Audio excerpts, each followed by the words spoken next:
Brazil has declared war and joined the United Nations. Just what does this mean to the people of the United States and to our fighting allies?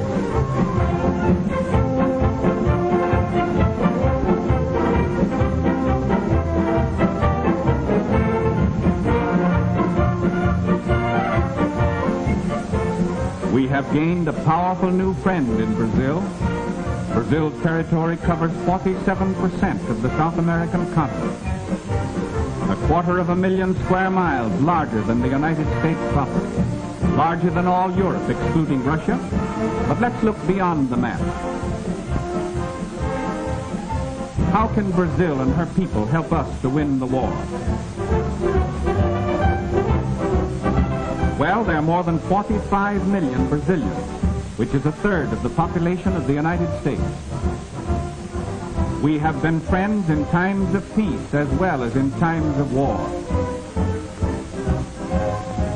Once before, the people of Brazil proved their friendship for the people of the United States in a time of world crisis. That was in 1917.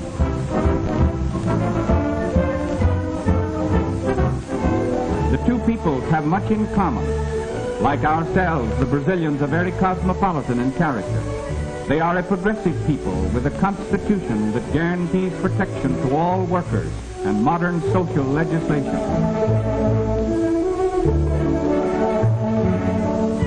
They are a sturdy people, from the gauchos of the great cattle ranches, the workmen on the rich coffee and cotton plantations, and the orange groves of her rich valleys and plains to the city dwellers.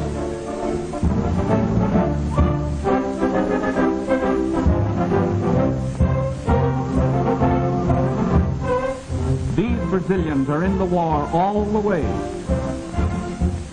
All males between the ages of 18 and 40 are now subject to military duty. An army of 3 million soldiers can be raised without affecting vital industrial activity.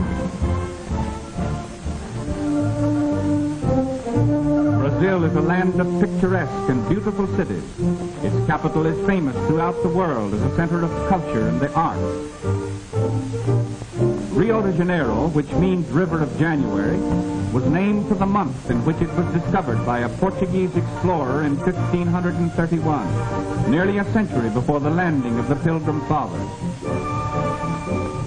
Today, Rio is a modern city of more than 2 million population.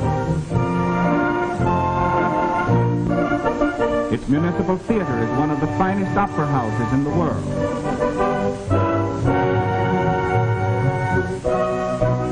The Tiradentes Palace has, since January 1942, come to be known as the birthplace of hemisphere unity, for it was here that the 21 American republics drew up the momentous Rio Charter, a far-reaching agreement of mutual faith, collaboration, and protection.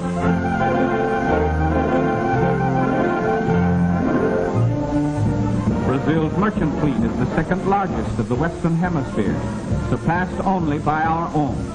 And despite torpedoings by Axis submarines when Brazil was still at peace, these ships will prove invaluable in transporting raw materials to the United States and convoying military equipment to distant theaters of war.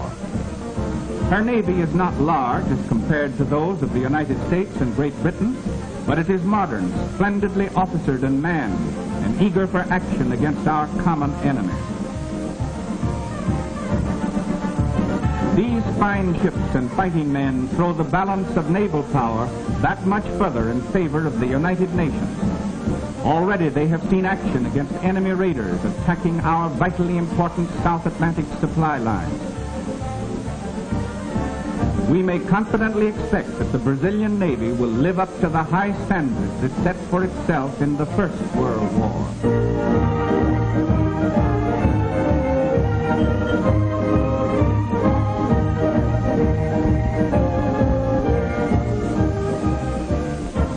Backing up its navy is Brazil's large and rapidly growing air force.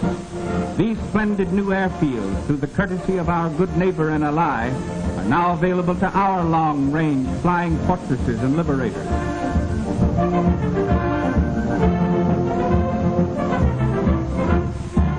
The efficiency of Brazilian fighting planes and the marksmanship of her pilots has already been admirably proven against marauding Axis submarines pursuing their campaign of terrorism off of her more than 4,000 miles of coastline. Getulio Vargas, Brazil's progressive president, has long been an ardent advocate of inter-American solidarity, military preparedness, and hemispheric collaboration. Under his guidance, the Brazilian army has been rapidly increased, equipped, and trained in all the phases of modern warfare.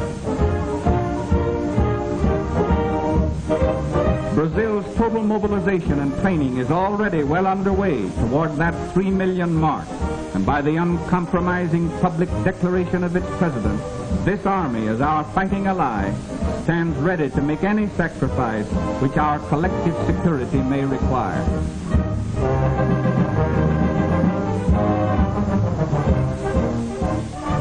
Under government supervision, Brazil is now manufacturing modern aircraft.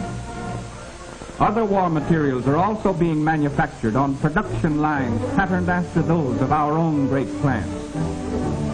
As an industrial country, Brazil ranks second to the United States in the Western Hemisphere. And Brazil's fabulous resources and a great variety of important raw materials make her doubly valuable as an ally. Brazil is the hemisphere's second largest producer of chrome ore, so important in the manufacture of high-grade steel.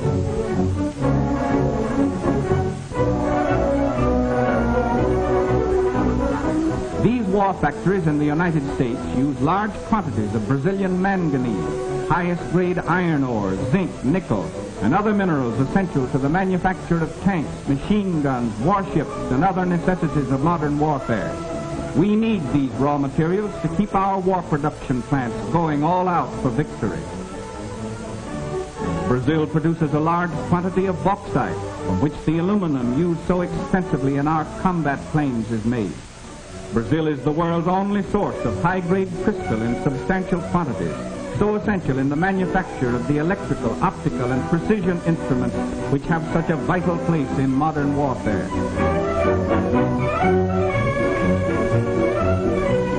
She is also one of the world's largest producers of industrial diamonds, used in cutting the hard metals from which machine tools are made.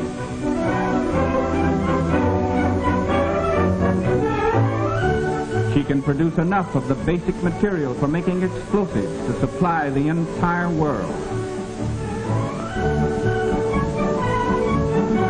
We all know that Brazil leads the world in the output of coffee, but far more important in wartime, the great jungle forest of the Amazon Valley is the cradle of the rubber industry.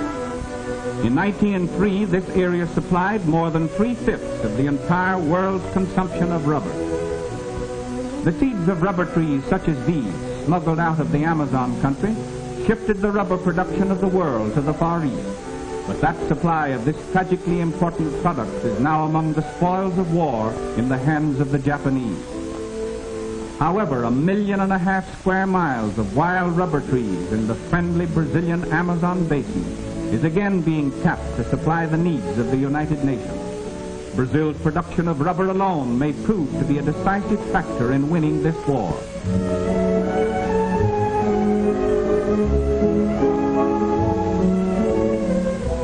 Yes, Brazil brings much to the Allied cause.